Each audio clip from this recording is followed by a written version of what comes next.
In a quiet village, where the nights were deep and the winds whispered secrets through narrow alleys, stood an old weather-worn house at the edge of town.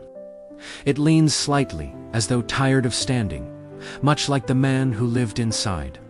His name was Harlanda, man known not for kindness, but for his temper. People avoided him.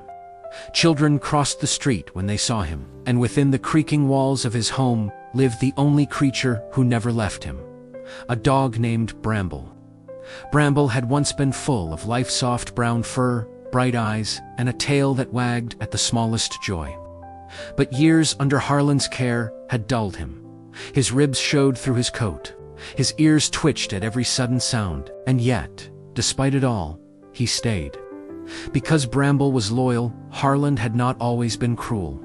Something had hardened him over the years. Loss, perhaps, or bitterness that seeped into his bones, like winter frost. A misplaced shoe, a beating, a late bark, a kick, a hungry whimper. Silence, or worse still. Every morning Bramble would rise from his cold corner by the door and follow Harlan from room to room. Loyalty doesn't always ask why. Seasons passed. Winter carved ice along the windows. Spring brought muddy footprints. And through it all, Bramble remained. There were moments when Harlan softened. A scrap of meat tossed his way. A brief absent-minded pat on the head. For Bramble, they were everything. It was a bitter night in late autumn. Wind howled like a warning, rattling the shutters violently. The moon hid behind thick clouds. Inside, Harlan slept heavily in his chair, a bottle half empty beside him. The fire had burned low, casting long, trembling shadows. Bramble lay near the door, as always, and then a sound. Faint, careful.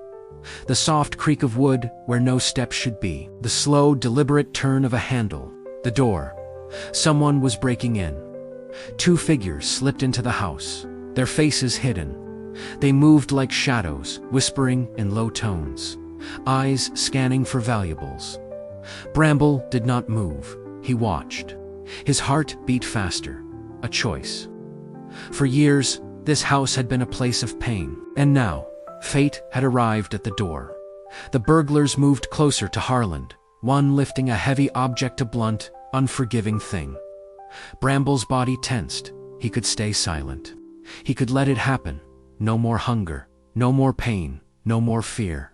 But he remembered the small moments, the scraps of food, the rare touch. They would never be enough, but they were real. With a sudden burst of movement, Bramble leaped forward. A fierce, explosive bark shattered the silence. The burglars froze. Bramble lunged at the nearest intruder, teeth bared not with hesitation, but with absolute certainty. The second intruder swung wildly, striking Bramble across the side. Pain shot through him, but he didn't retreat. He couldn't. Harlan awoke with a jolt, terror taking hold.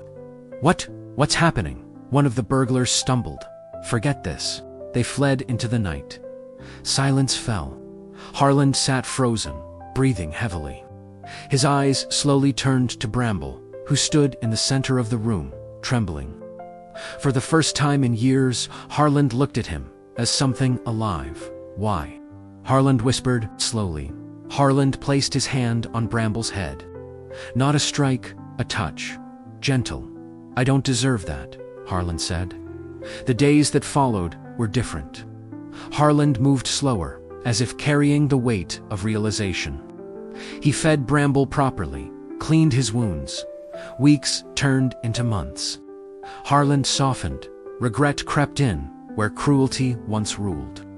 He would sit beside Bramble, hand resting on his back. Bramble grew stronger. His fur returned, his eyes brightened, and sometimes, just sometimes, his tail would wag again. Loyalty is often seen as simple, but sometimes loyalty is the hardest choice of all. Bramble had every reason to turn away that night. In the end, it was a quiet redemption, born not from punishment, but from a single act of undeserved loyalty.